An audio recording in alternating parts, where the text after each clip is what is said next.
ಭಾರತ ಸಂವಿಧಾನದ ಬಗ್ಗೆ ವಿವಿಧ ಸ್ಪರ್ಧಾತ್ಮಕ ಪರೀಕ್ಷೆಯಲ್ಲಿ ಕೇಳಿರುವ ಪ್ರಮುಖ 50 ಪ್ರಶ್ನೋತ್ತರಗಳು. ಸ್ವತಂತ್ರ ಭಾರತಕ್ಕೆ ಸಂವಿಧಾನವೊಂದು ಬೇಕೆಂಬ ವಿಚಾರವನ್ನು ಮೊದಲ ಬಾರಿಗೆ ಪ್ರತಿಪಾದಿಸಿದವರು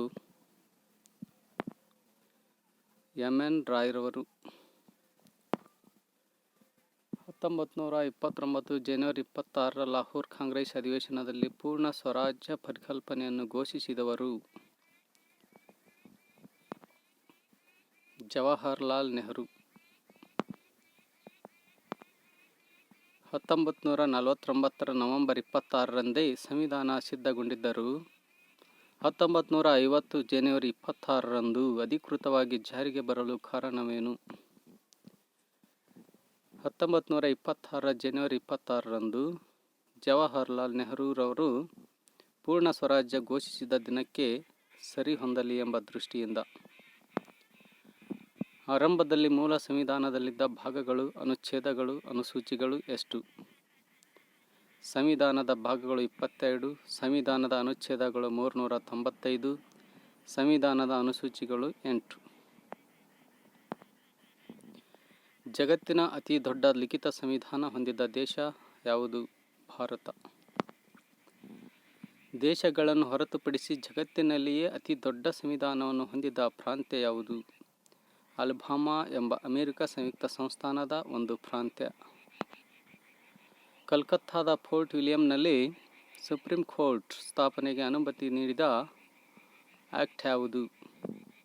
1773 ರೆಗ್ಯುಲೇಟಿಂಗ್ ಆಕ್ಟ್. ಭಾರತೀಯ ನಾಗರಿಕ ಸೇವೆ ICS ಸ್ಪರ್ಧಾತ್ಮಕ ಪರೀಕ್ಷೆಗಳಿಗೆ ಭಾರತೀಯರಿಗೆ ಅವಕಾಶ ನೀಡಿದ ಆಕ್ಟ್ ಯಾವುದು?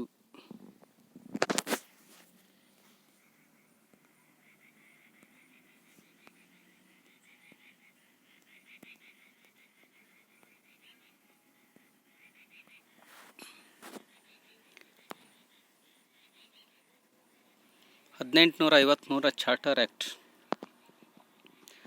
ಭಾರತದ ಸ್ವಾತಂತ್ರ್ಯದ ಮಹಾಸನ್ನದು ಎಂದು ಯಾವುದನ್ನು ಕರೆಯುತ್ತಾರೆ? 1858 ಮ್ಯಾಗ್ನಾ ಕಾರ್ಟನ್ನು. ಭಾರತದಲ್ಲಿ ಈಸ್ಟ್ ಇಂಡಿಯಾ ಕಂಪನಿಯು ಕೊನೆಗೊಂಡಿದ್ದು ಯಾವ ಕಾಯ್ದೆಯ ಮೂಲಕ? 1858 ಭಾರತ ಸರ್ಕಾರ ಕಾಯ್ದೆ.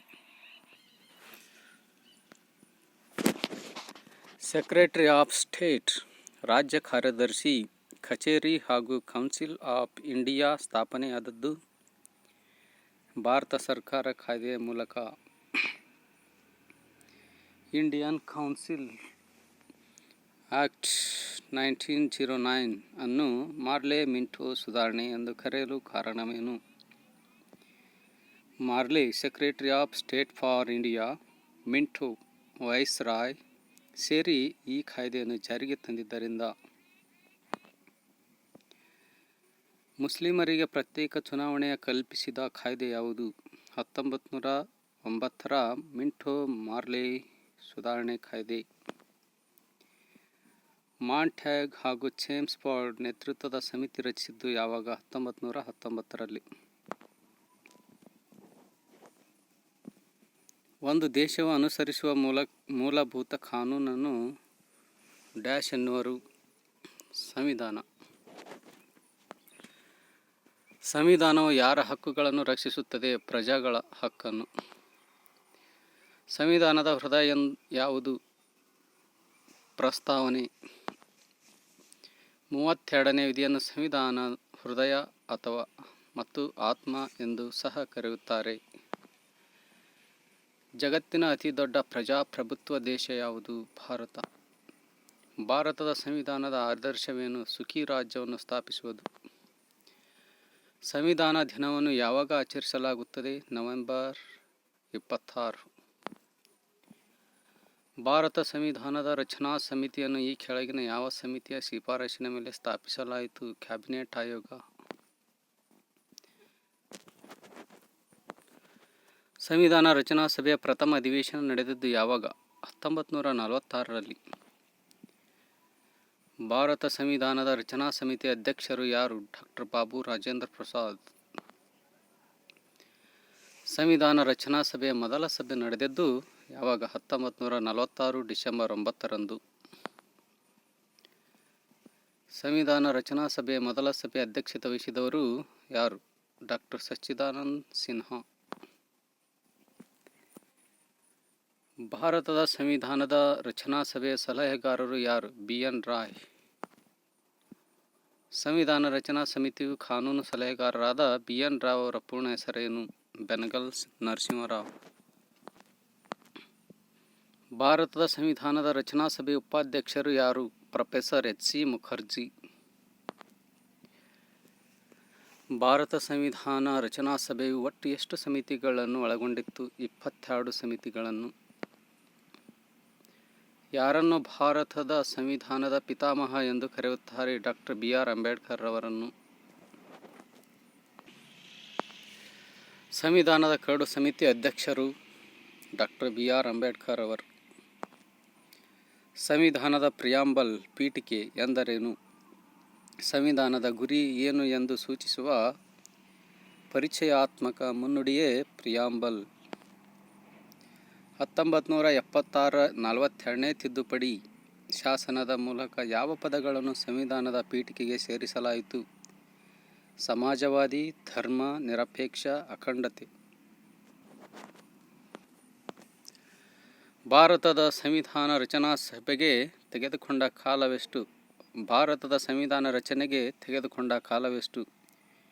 2 ವರ್ಷಗಳು 11 ತಿಂಗಳು 18 ದಿನಗಳು. 2 ವರ್ಷ 11 ತಿಂಗಳು 18 ದಿನ. ಮೊದಲ ಸಾರ್ವತ್ರಿಕ ಚುನಾವಣೆ ನಡೆದದ್ದು ಯಾವಾಗ? 1951ರಲ್ಲಿ. ಮೊದಲ ಸಾರ್ವತ್ರಿಕ ಚುನಾವಣೆಯ ಕಮಿಷನರ್ ಯಾರು? ಸುಕುಮಾರ್ ಸೇನ್. ಸಂವಿಧಾನ ದಿನವನ್ನು ಯಾವಾಗ ಮೊದಲ ಬಾರಿಗೆ ಆಚರಿಸಲಾಯಿತು? 26 ನವೆಂಬರ್ 2015ರಂದು. ಭಾರತದ ಸಂವಿಧಾನವು ದೀರ್ಘಕಾಲದ ಸಂವಿಧಾನ. ಭಾರತ ಸಂವಿಧಾನದ ಸ್ವರೂಪವು ಸಂಸದೀಯ ಪದ್ಧತಿ. ಭಾರತದ ಸಂವಿಧಾನವು ಒಂದು ಭಾಗಶಃ ಕಠಿಣ, ಭಾಗಶಃ ಸರಳವಾದ ಸಂವಿಧಾನ.